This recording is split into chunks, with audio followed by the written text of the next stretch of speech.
स्वागत है आप सभी का क्राइम बुलेटिन में। आपके साथ में हूं नलिनी पांडे। लखनऊ में एक छात्र ने नीट परीक्षा के दबाव और मानसिक तनाव के चलते अपने पिता की हत्या कर दी और शव के टुकड़े करके नीले ड्रम में भर दिया।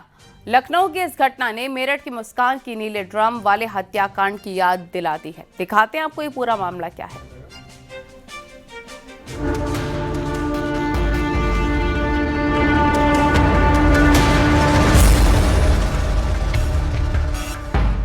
लखनऊ के आशियाना थाना क्षेत्र में कुछ ऐसा घटित हुआ कि उसने हर किसी को चौंका दिया। अपने बेटे के लिए सारी उम्र कमाने वाले कारोबारी बाप को उसके राजा बेटे ने ही गोली मारकर मार डाला।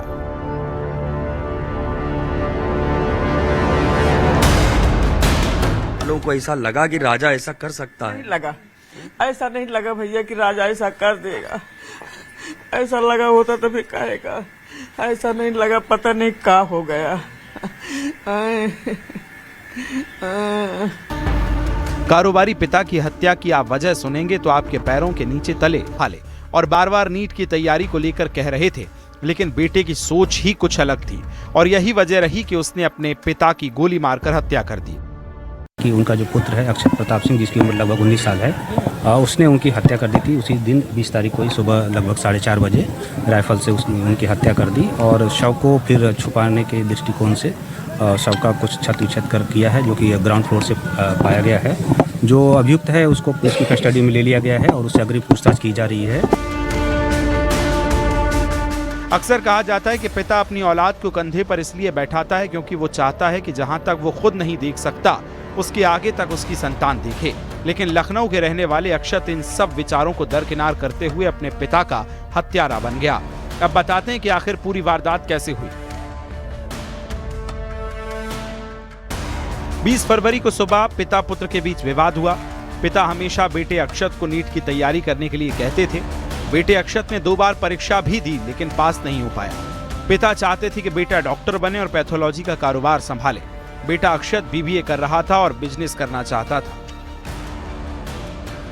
पहले गुस्से में पिता ने पुत्र पर लाइसेंसी राइफल तान दी। बाद में बेटे ने राइफल से पिता की गोली मारकर हत्या कर दी। शव के हाथ पैर आरी से काटे और कार में भरकर फेंक दिया। धड़ को पॉलीथीन में लपेटकर घर के नीले ड्रम में छिपा दिया। कार धोने और घर से बदबू आने पर पड़ोसियों को शक हुआ। हत्या करने के बाद जो कहानी हत्यारे बेटे ने रची थी वो किसी फिल्म की कहानी से कम नहीं थी। उसने अपने पिता को 3 दिन से लापता बताया और गुमशुदगी की रिपोर्ट दर्ज कराई, लेकिन पूछताछ में उसने कई बयान दर्ज किए जिस पर पुलिस को शक हुआ।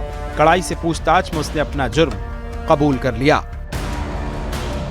अगर पिताजी दिल्ली गए हैं तो हमने कहा तुमसे कुछ बताया कि नहीं, तुमने कुछ और शंका है, लड़ाई हॉट टॉक किसी से फोन बात हुई? वो कहता ऐसा कुछ नहीं हुआ था और वो दिल्ली गए तो हम लोगों वाले खोजा जाए। हो सकता है नाराज होके चले गए। जब कल रात में इतनी दिनों मतलब हो गया, टाइम हो गया और वो नहीं आए, तब पुलिस के पास हम लोग गए। तुरंत गति से कार्रवाई करवाई है। जब देखा जमावड़ा बढ़ता हुआ, पुलिस फोर्स का थोड़ा आना जाना हुआ, तब लड़का टूट गया। उसने बोला कि ये तो शायद उन्होंने सुसाइड कर लिया है। जब ज्यादा प्रेशर बना तब तोड़ दिया कि मतलब मर्डर हो गया मुझसे। तो क्या आप लोगों की जो बातचीत हो रही थी, क्या बेटा गुमराह कर रहा था पहले? हाँ, बिल्कुल गुमराही कर रहा था। हम लोगों के साथ खोजवा रहा था। यहाँ तक कि हम इतने पड़ोसी होने के बावजूद इस घर में अंदर नहीं गए। अगल बगल सीसीटीवी देख रहे थे, काकोरी देख रहे थे, दोस्त मित्र के यहाँ फोन कर रहे थे, दाएं बाएं खोज रहे थे, घर में गए नहीं। मृतक पिता की पत्नी और आरोपी बेटे की मां पहले ही मौत उसकी हो चुकी है और मृतक पिता पर परिवार का दबाव था वो दूसरी शादी करे, लेकिन बाप बेटे के मोह में इतना पागल था कि दूसरी शादी ना करने का उसने फैसला लिया ताकि खुद अपने बच्चे की अच्छी परवरिश कर सके। कभी नहीं सोचे कि मानविंदर कर लेते दूसरी शादी? हम सोचते थे, वो नहीं सोचा। हम सोचते थे कि भैया दूसरी शादी कर लो तुम। बिग बोले हम नहीं करेंगे, बच्चे बर्बाद हो जाएंगे, पता नहीं कैसी आ जाए। हमने कहा मम्मी गारंटी ले लो तुम, तो हम शादी कर लेंगे। मगर बेटा हम गारंटी नहीं लगे, हम जिंदगी भर तो जिएंगे। तो उन्होंने दूसरी शादी नहीं करी। लड़का भी जिनके पीछे, लड़का ने ऐसा कर दिया। अब सवाल ये कि कैसे कोई घर का सबसे लाडला बेटा अपने पिता की हत्या कर सकता है, वो भी जब वो अपनी पढ़ाई पूरी कर रहा हो। हालांकि पुलिस ने आरोपी बेटे को गिरफ्तार कर लिया। हत्या में इस्तेमाल राइफल और शव को काटने में इस्तेमाल आरी नीला ड्रम भी बरामद किया है। लेकिन राजधानी लखनऊ में इस हत्याकांड ने पूरे प्रदेश को दहला दिया है।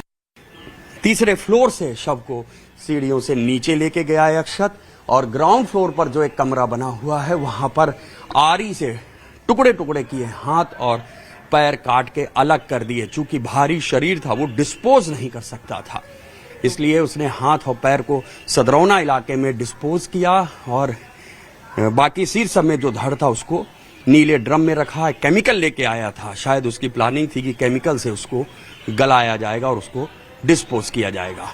फिलहाल पुलिस की गिरफ्त में है अक्षत। उपेंद्र यादव के साथ ऋषभ मणि त्रिपाठी, न्यूज़ 18, लखनऊ।